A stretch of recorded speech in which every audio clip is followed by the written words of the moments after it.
Hi, everyone. We're joined today by Sergeant Christopher Scallon. He is the owner of Survival Mindset Training.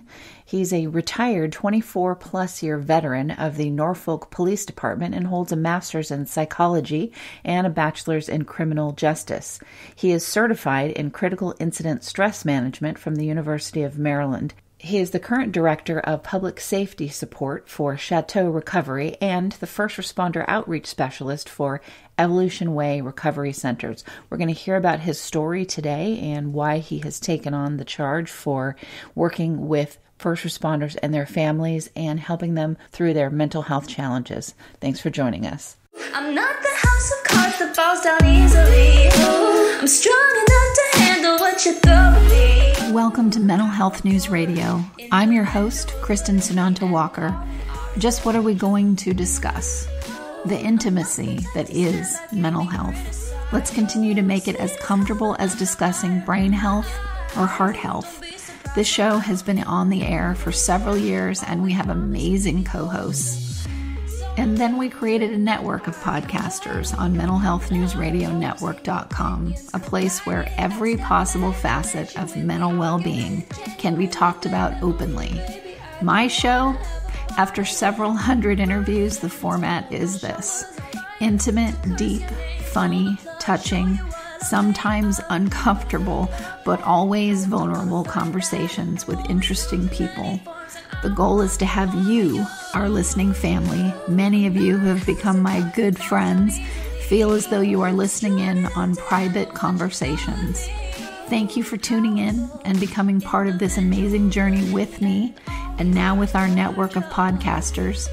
Just knowing this podcast might be helping any of you realize you are not alone on this journey called being a human being makes doing this podcast worth every second. After all we promised, we'd be cordial. Barry Toon, thank you so much for being my co-host. Glad to be here. I am too. And I'm so happy. Chris, our listeners just heard who you are. And I just talked to you about your lovely dog picture that looks very scary because it's all teeth on your website. But I'm so glad to meet you. And you did not open your mouth like that. No, I did not. No, it's a pleasure to be here. Thank you for having me. Absolutely. So Barry, tell us, you have a great relationship with Chris. So tell us why you wanted Chris to be our first guest on our First Responder Mental Health Show. I got to know Chris through one of the individuals that works with Stepstone Connect. And we really wanted someone in this peer support, first responder, mental wellness area to be really strong.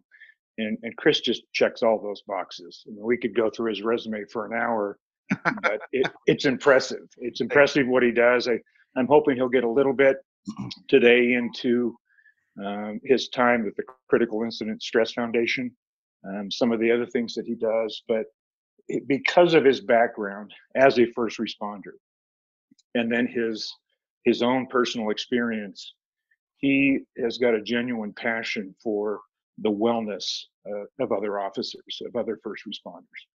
And first responder topics and wellness is becoming, I think it's fair to say this, a little bit vogue right now. Everybody's talking about it. Absolutely. But very few people are really doing concrete things to advance the ball for first responders. And Chris is one of them. So I'm just really excited that he accepted the invitation to come on the show. No, I appreciate the opportunity. So Chris, where are you located? Because I see you're a current board member of Virginia Law Enforcement Assistance Program. I am VA Lead. It's a nonprofit group that I work with that helps support first responders in dealing with the aftermath of a critical incident. So I'm actually in Newport News, Virginia. Oh, okay. You're not far from me then. Yeah. I was a police officer in Norfolk for quite some time, and I just made the trip over the bridge to Newport News to kind of start my retirement. Okay. Well, retirement. So I can't talk to you about this ticket that I got for. Yeah, you can. No, I'm kidding. I'll rip it up. I'm totally kidding. I gladly pay a ticket for speeding, and I don't have one. Not this year anyway. But so, Chris, I love to find out, what is someone's reason for getting into the field that they choose? Because I notice you have a bachelor's of science in criminal justice, and then you have a master's in psychology. That's a good marriage in terms of an education. But what propelled you into wanting to get into the career that you've gotten into? Well, I've always been in public service or civil service, whether it be fire department, as a medic, or even in the military, United States Navy, and coming out, it was just something that was kind of within me to do, and I gained a lot of pleasure and reward from doing it. You take the good with the bad. So my initial entrance into law enforcement was just I loved it, and I loved the camaraderie that was with it. You know, stuff that you see in these units or these disciplines. But what I started to realize was that as I was going through, and I was working on my bachelor's in criminal justice at the time, because I figured, hey, I'm a cop, and I should probably get some education behind me for the future. And a series of really, really significant critical incidents occurred. I was first responded to the first Trade Center bombing, responded to the second Trade Center bombing. In the military, you know, stuff you see there, you know, being deployed over in the Mediterranean, and just an East Coast sailor for that. But and this is how I explain this, and probably a little bit better. A lot of times when we talk about mental health and we talk about first responders or veterans, we view it in a vacuum. In other words, we say this profession, this discipline really kind of shapes who we are.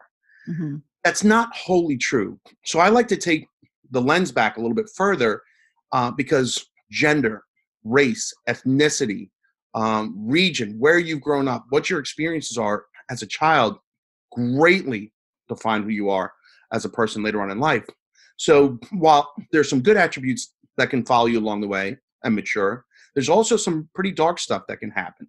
So I like to take a look at the whole. I grew up around a lot of violence as a child, and that had its effect on me. Right. So here I am. I found myself in the police department, and I've been involved in multiple shootings. The most significant one for me was in April 15th, 2007. I was involved in a prolonged gun battle.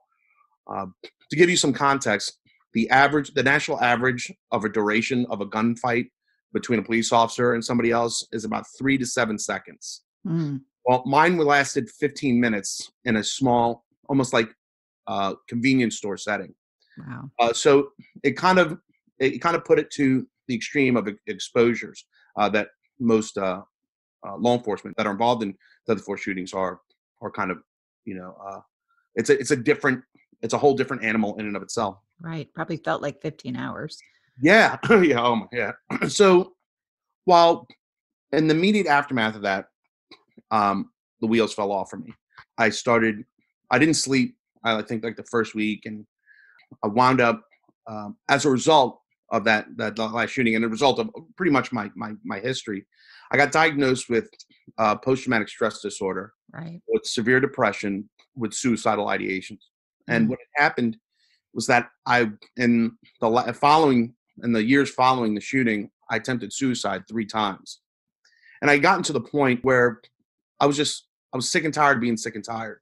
Yeah. And there's just a funny thing where officers like to complain. Everybody likes to complain, but first responders, we're really good at it. Veterans are real good at it.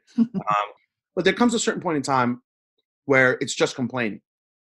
And if it's just complaining, what is that going to do? So it's like, maybe I need to do something. So I took it upon myself. I abandoned my criminal justice degree, as far as I wasn't going to go any further than a bachelor's. And I said, I want to know why I'm doing what I'm doing, why what I do affects how I interact with people, how I treat myself, how I view myself, and started focusing more on what I can do to be better, as opposed to focusing on how hard I'm having it, which there's always somebody that's having it worse than you. Right. Exactly. So the truth. Yeah. So once I got to the point where I said, you know what, I want to present this to my agency. And I said, I think we need something in place to mitigate the stress that's inherent with police work. And here's a bad thing about the folks that work in the disciplines in first responder community and veterans. We have extreme extremely high threshold for what we can be exposed to.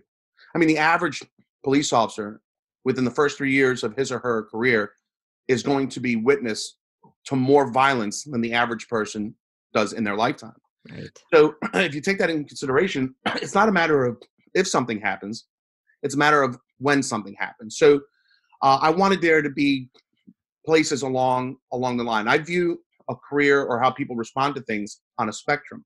In other words, when I first started the peer support unit and critical incident stress management unit in my police department, I wanted to address everything. And I put it into this weird kind of anecdote where I want somebody to come to me and say, hey, Chris, the outlet in my house, it's not working. Well, that's an easy $3-4 fix. We'll go in there, make sure the connections are good, fine. Hmm. The problem is people come to me when their house is on fire. Yeah. So you have everything from somebody coming into my office when I was working on the police department and yelling at me or yelling in front of me for about 15, 20 minutes. And I don't say a word. And they're like, man, you're great. Thanks so much. I'm like, you did everything. Got a drive-by Yeah. emotional shotgun. Yeah. Yeah. But what that was is, and again, having gone through the academics of it, that's a catharsis. It's a cathartic ventilation. We don't have the luxury of griping out loud. And a lot of times because we feel maybe we shouldn't have let that bother us or anything. Right. But on the flip side to that, we have that, which is readily addressed. But then you have the other spectrum where you'll have an officer who's actively hallucinating because they snorted a 30-day prescription of Adderall in 7 days and have been taking energy drinks for the past week and a half and have been up for a week and a half. So what do we do for that? So that's not, I can't just let that officer just, go through the motions. I got to get them medical help. Right. So for me, the importance was identifying what kind of resources are in place and at what point we're deploying these resources. So I look at it, I recently was asked to be on the National Consortium for Prevention of Police Suicide. And we look at it in 3 stages. Prevention, which is a lot of education and a lot of resources involved with that. Then we have the inevitable crisis is going to occur, which involves the intervention. And so we address it at that level. And then we have where a lot of organizations, a lot of responses fall short is in the postvention, where we continue to reach out, make sure that people are still okay. And if they're not, we start addressing them that way. Mm. So it's important that we view mental health, we view trauma as it exists on a spectrum. And I also like to focus on when I'm training peers up, a lot of times that we want to respond to critical incidents. I said, okay, well, what's a critical incident? And they're like, well, a suicide of a colleague, a line of duty death, significant auto fatality. I said, okay. I said, what about a car accident where no one's injured? They're like, that's not a critical incident. I said, well, what if you were involved in something and that little car accident caused a trigger that brought you back to a previous incident? So I really tell people to focus not on the incident. That's really not here nor there. Rather, I tell people to focus on the individual's response to an incident. Okay. So what makes something critical is not the incident, it's how someone perceives it. A very important distinction, and the best way I can describe it to you, and I tell it to other folks, if I teach you how to search an individual for a gun, you'll find 90% of the guns. If I teach you to search for a razor blade, you'll find 100% of the guns. So it's just taking the step back, becoming trauma informed, understanding why people do certain things. The big thing is that we're facing a lot is alcohol abuse or substance abuse. And we're seeing that with DUIs or alcohol-related domestic situations. That's not the problem. It becomes a problem for the individuals involved, but rather that's a symptom of an underlying issue or issues. Because very rarely have I seen anybody who's in crisis that's struggling with one thing. There's finances, there's the familial relationships that they have that are kind of going by the wayside because of the stress at work. And it's this weird meld. So like a lot of little things that have added up to crisis. Very rarely do we come across somebody who's in one crisis. Right. Normally it's somebody gets in trouble because their behavior's been changing because they're not been mitigating the stress that they're involved in or that they're experiencing, at which point they turn to drink or take some sort of pharmaceutical to kind of alleviate them. And as a result, they're isolating themselves from their families. They're not taught. And so they get in trouble at home, they get in trouble at work. And it's this perfect storm that doesn't allow us to get help. So what I think the best thing that we've been seeing is that we want to become trauma informed to the point where if I come up to an officer who's crying or is in the fetal position, my initial first thing was, what's wrong with this person? I really should be thinking, what happened to this person? And when we do that, we view it from a different vantage point, which allows us to say, hey, this is not a fault. This is simply a reaction to something else. And it's our job to find it and to help that individual find it. And here's a very important thing. First responders and veterans do not want to be fixed. We want to be empowered with the ability to help ourselves. And I see a lot of people like nurturing, like, I want them to get better. I want them to get better. Right. I want them to get better too. But rather, I want to give them the tools so they can help themselves get better. Right. Even using that term fixed implies that someone is broken. So who's gonna, and mental health is, that's something that you carry with you throughout your entire life. So I can see what you mean by that. Just that term even in itself has a negative connotation to it. Chris, let me ask you a question before we get off this line of thought. When you talk about being trauma informed, one thing that I have seen from my perspective with a lot of departments is they're doing a much better job dealing with acute events that anybody can step back and say, of course, that caused trauma. How are things developing in your world regarding the appreciation for cumulative exposure to trauma? A lot of the little things that are, over the course of a police officer's life or a firefighter's life really add up, because the outside person who doesn't understand that part of trauma is going to have a hard time wrapping their mind around why it's so difficult for some of these first responders. Can you shed some light on that? Sure. So look at it this way. It's not one or the other when it comes to any first responder. You are going to have those acute incidents. If you've been on the job for any amount of time, you're going to be exposed to a critical incident, just the nature of it. In addition to that, because we have the two types of trauma, we have the acute, the big ones, and we have cumulative, which are the death by 1,000 cuts. So here's my main example. I normally, when I go around speaking around the country, I ask, has anybody here ever been involved in a shooting? And there's a very small percentage. It's not as much as people would think. Media would have you believe that we go out to work, shoot a couple people, and then we come back and we're good. TV's horrible with it. Watching TV shows, police officer will get into a shooting and they're still on the investigation an hour later. No, that's not what's happening at all. So what we see is most of the people have never shot or never fired their weapon. So the second question I ask is, how many people have pulled their service weapon with the intent or with the understanding that he or she might have to take somebody's life? And 100% of the hands go up. Hey listeners, a quick but important notice for all the shows that we'll be doing for our first responders. In 2018, the number of police officers, firefighters, EMTs, and veterans, anyone who's considered a first responder, who died of suicide was greater than the combined total killed in the line of duty. More attention is being paid, but help is often elusive. Even with more available resources, those who are first in line to help us, actually asking for help for themselves, that can be the hardest thing for them to do. Mental Health News Radio Network is working with Stepstone Connect to give voice to our incredible first responders. Stepstone Connect is an organization born of the belief that accessibility and confidentiality will eliminate traditional barriers to treatment. privacy, and the peace of mind that comes with it, combined with easy, everywhere access, underlines StepStone's mission and treatment philosophy. It's simple. With access to the internet and a device with a camera, you're a click away from leading mental health clinicians who specialize in the treatment of PTSD and other trauma-related injuries for first responders and their families. If you or someone you care about is struggling, please don't let another day pass before discovering what StepStone can do. Stronger connections, everywhere access, stepstoneconnect.com.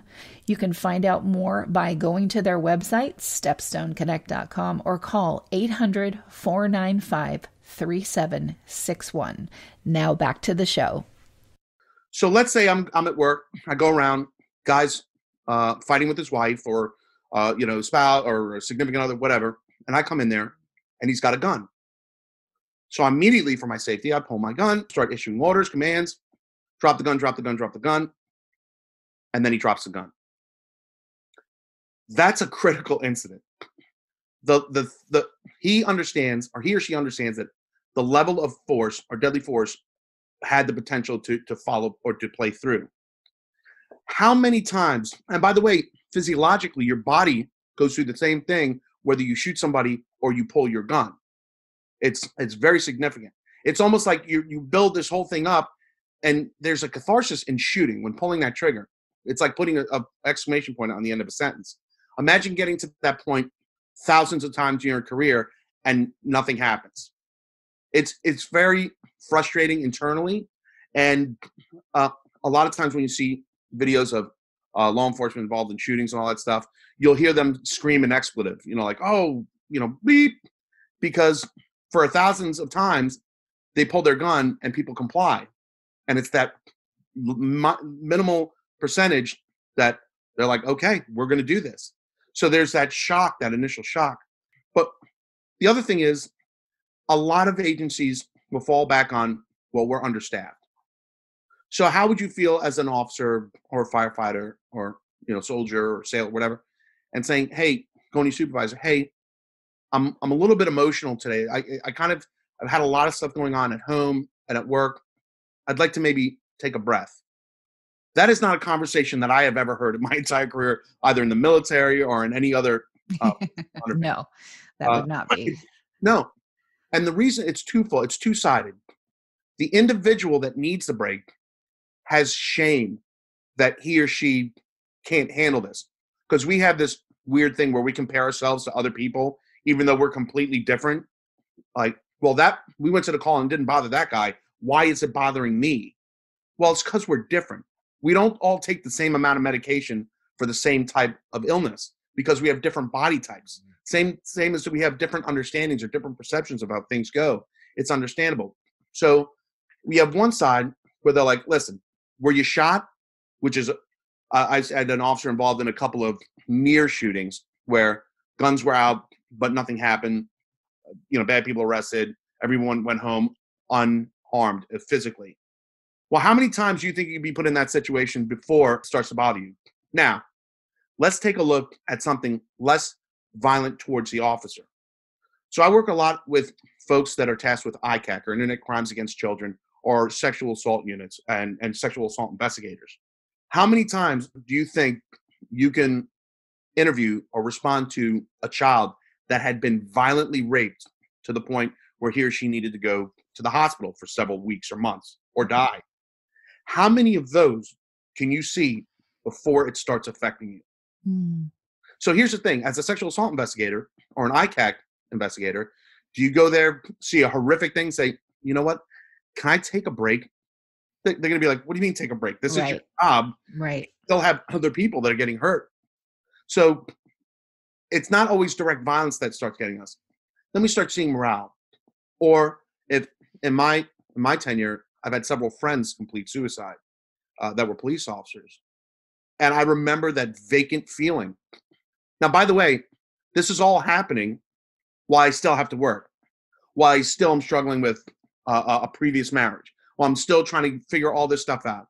Then I have to worry about the politics of how I'm being viewed from the community, or how I want to maybe ascend through the ranks, so I want to appease my supervisors or the command or the agency.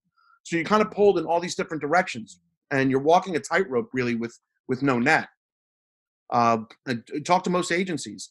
They train with their firearm twice a year. How often do we train to mitigate stress? Right. And I will give you the one thing that always gets me, because if an officer does something wrong, firefighter does something wrong, we're going to jump on him. You should know better. You should know better. Okay. So if I ask my supervisor for help, they should be able to help me. So I put this out to everybody, and I do this to all trainings. I said, if I'm an officer and I come to you and you're my supervisor, and I tell you I'm having trouble sleeping, which is like the number one complaint for most people that work shift work, specifically within public safety. I said, what can I do? And the problem is no one has a response. They want to drug you real quick, like Ambien. Maybe get a prescription for Ambien. Well, I took Ambien. I was prescribed Ambien. And as a result, the side effect was I woke up after having violent night terrors with a gun in my hand. So that lasted a quick second before my wife was like, no. Enough of that. We're not doing that. Yeah. The other is melatonin. The answer is to put pills or something. But here's the deal. And I'll give you one. There's a float therapy where you sit in salted water. Right. It's one of those, what are those tanks called? There was That's deprivation tank. Yes. Kind of thing. Yeah. But an hour rest in that is equivalent to 8 hours of REM sleep. That's just one thing. So understand this. The most basic fundamental need that, and we've shown, studies have shown, prolonged, being awake for long periods of time can be equivalent to being intoxicated. So if we as an organization or as a discipline can't address the most basic fundamental need of our employees or our folks, how can we get mad at them when they falter because of the lack of support or resources? So it's the individual not wanting to get help. It's the individuals tasked with running agencies that have to mitigate the manpower issue or the personnel issue or policies, community relationship, and all this good stuff. That eventually the people at the bottom level, and by bottom I mean that are boots to the ground, are often the ones that are in a sense victimized. So it's I was interviewed in DC for one of their news channels about just the thing and suicide and all this good stuff, and I kept on reiterating, this is something that we need. This is preventable. The suicides are preventable. The poor interactions between law enforcement and the community are preventable. But you have to put in the work. And you can't, as executives, you can't just check a box and say, yeah, I have a guy or a girl that runs my peer support. No, it needs to be nurtured. It needs to be nurtured both emotionally and financially, because it comes down to money. The stuff isn't for free. And we're seeing in New York. I'm sorry, go ahead. I'm sorry. So we're seeing that in New York right now, where they're on the heels of 10 or 11 suicides. And nationally, I think we're up to 197 law enforcement suicides, where line of duty deaths are at 105. Right. We've almost doubled. So now what do we do? And unfortunately, it's become a hot button topic. And the bad thing about that is that normally it gets a lot of attention and then it fades away. So my efforts are designed to keep this in the light. We have a problem. I'm not embarrassed of my diagnosis. I want people to come forward if they're struggling. I want them to know there are resources out there. There's stuff we can do.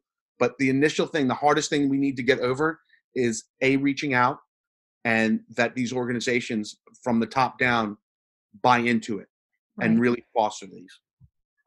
What are the hallmarks of a good peer support group within a department? So many of them have peer support groups. They're not all created equal. In fact, some of them barely exist in name from what I can tell. But tell us, what are the hallmarks of a good peer support team within a department? It's very basic. A peer support team is designed to be the bridge between individual in crisis and resources. The greatest peers aren't the ones that know how to do everything. The greatest peers are the ones that understand when the next level of care is needed. So I'll give you an example. I had somebody call me up when I was a director for the peer support unit, said, "Hey, Chris, I got a guy, he's suicidal. Don't worry, I'm talking to him." No, no. Once that bell's been rung, that's like, "Hey, I'm talking to the guy just been shot in the chest, but we're good. I'm talking to him." No, that person needs next level care. Bell's been rung. So a good peer knows how to temper their desire to help somebody while understanding their inability to, as far as the next level of care. Like, if you were shot in front of me, I can take measures to minimize the amount of damage or blood loss, but I am not going to be able to help you. I need to get you to the next level of care, which is the hospital, emergency room, OR. But I can help. That's what a peer is. And a lot of times people think, and I often get asked, "Hey, what do I say in this situation?" Here's the thing. Sometimes people are different. And maybe all they need is for you to sit there. And there's a term for that. It's called ministry of presence. Just being with somebody in the same space without having to talk, it kind of exudes this support.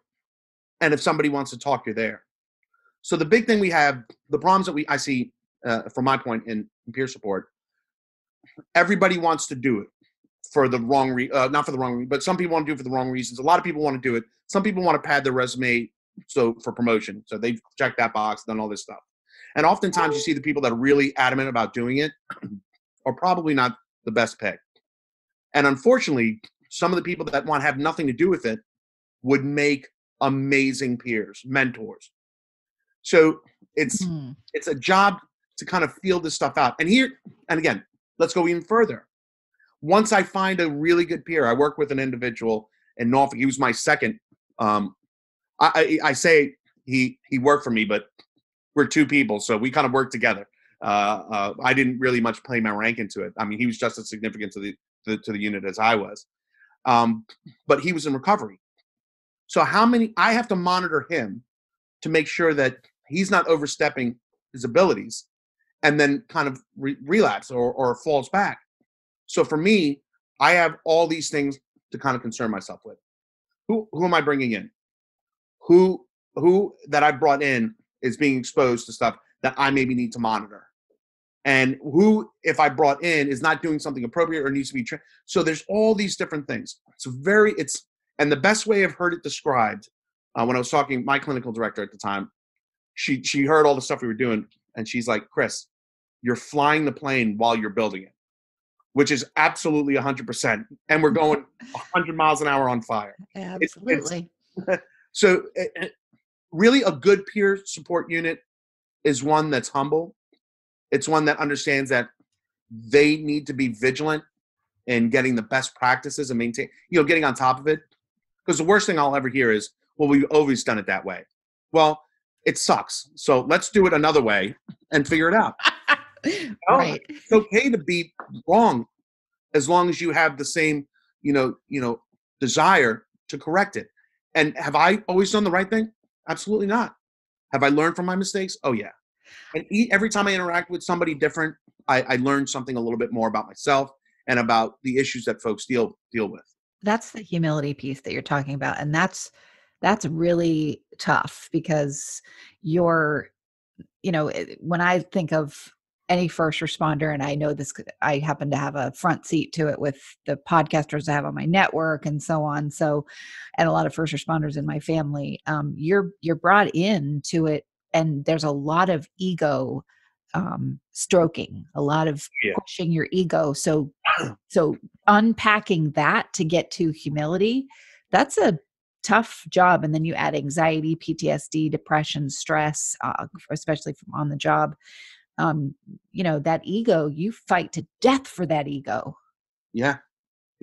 It's sad, really, but I will tell you, being a director of a peer support unit, it's not a real career growth or career booster because you're saying no to a lot of important people. Keeping privileged communications and confidence. But you know what?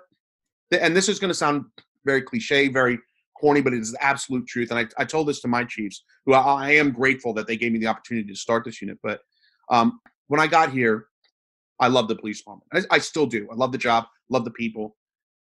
But I wanted to leave that place a little bit better than I found it.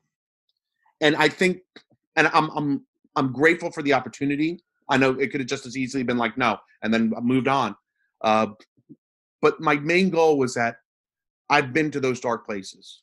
Mm-hmm. I've been where there is no hope. There's no light at the end of the tunnel. You feel worthless. You feel ashamed.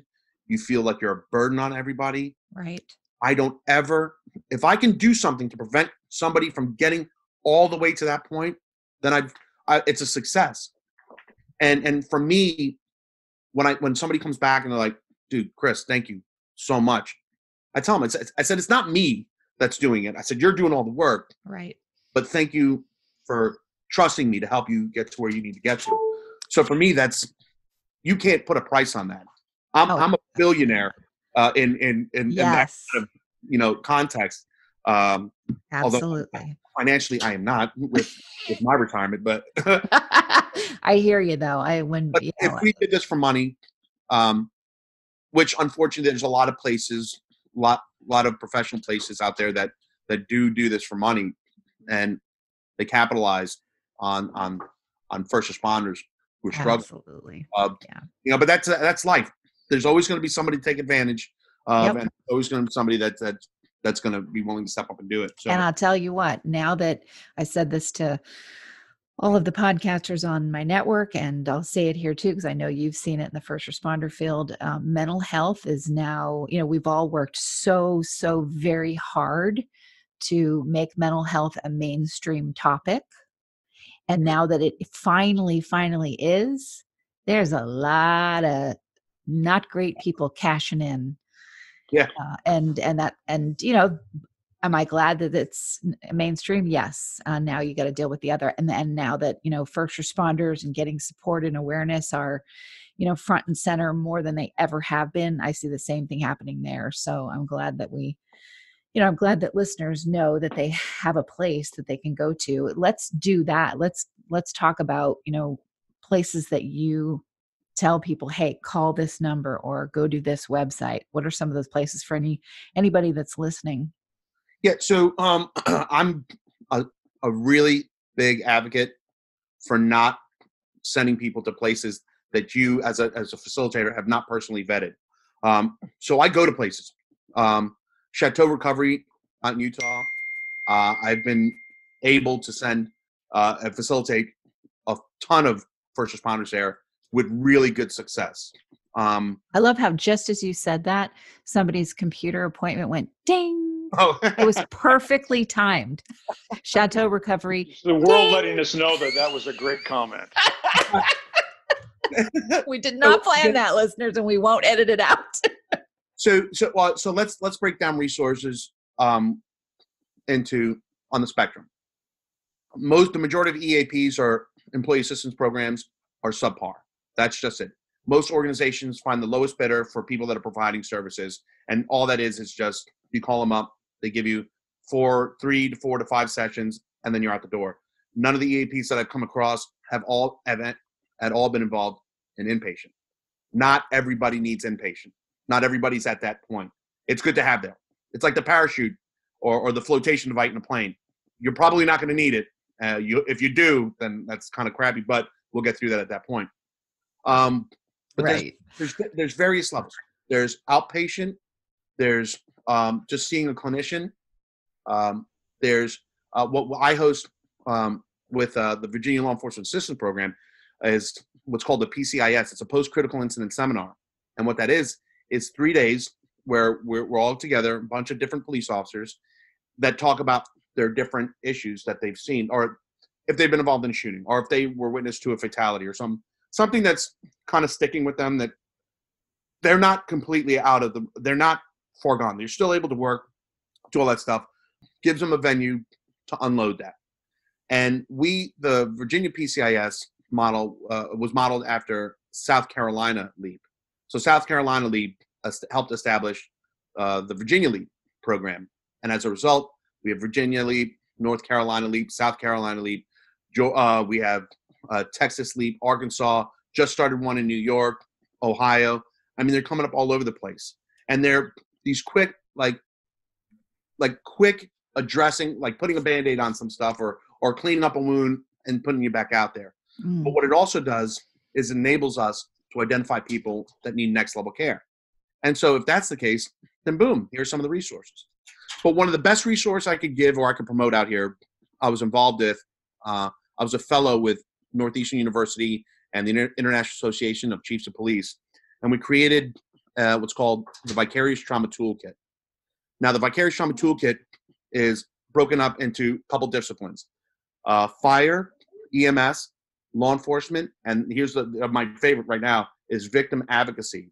Some of the folks that are working with law enforcement that are not necessarily sworn, maybe victim witness people, folks that are dealing with your rape victims, getting them to court back and forth, or SANE nurses, working with, specific interviews with children and all this stuff. And it's a free online toolkit. And all you have to do is type in vicarious trauma and a toolkit, and it'll pop up. You could search it. We've got over 500 resources in the consortium, anywhere from policies, procedures, websites, podcasts, everything. It's all one-stop shopping. And the beauty is, if I'm searching in law enforcement, I can also, not everything is specific to the discipline. Like inpatient services is not specific to firefighters or to police officers, dispatchers. So it's important that you understand that you can navigate through everything. And one of the greatest tools I have for organizations within the toolkit is called the VT-Org, the Vicarious Trauma Organizational Readiness Guide. And what it is, it's a survey. Now, you can provide your survey. You want to send it out to everybody, the executive staff, immediate frontline supervisors, boots on the ground, and you give a survey. And what it does is you get the results of the survey, and you start identifying gaps within your agency. Well, it looks like the chiefs and captains say that they have a program, but when you look at the bottom rung, that program's not being facilitated appropriately or even non-existent. Or we don't have anything addressing military veterans coming back from deployment. Well, that's something that we need to figure. So what you do, you take the results, you go to the toolkit and say veteran reintegration. Well, there's a veteran reintegration program and protocols for people that are deployed for 400 days and then come back. What do? Put them with another service member who's obviously trained up as a peer, but from the same type of conflict. Like, you're not going to put somebody that deployed to Afghanistan with somebody from, Desert Storm. Two very different kind of theaters or combat theaters. But what's the resources available to them? And then again, kind of work from there.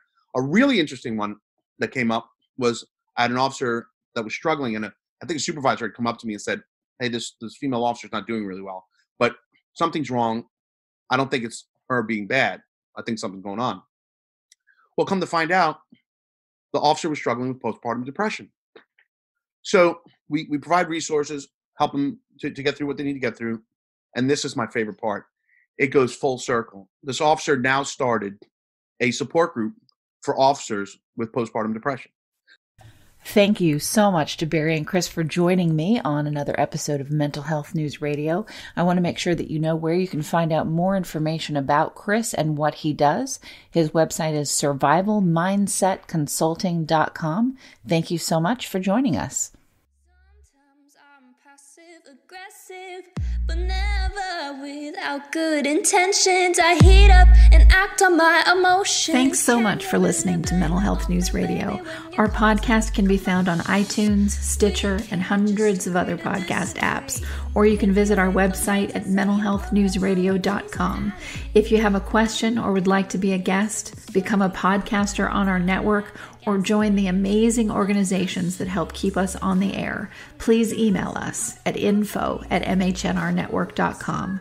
Get ready for that special goodbye from our resident therapy dog, Miles, and a special thanks to Emily Sohn for letting us use her incredible song, Cordial, for our podcast music. Listen to the full song on SoundCloud at emily.sonne.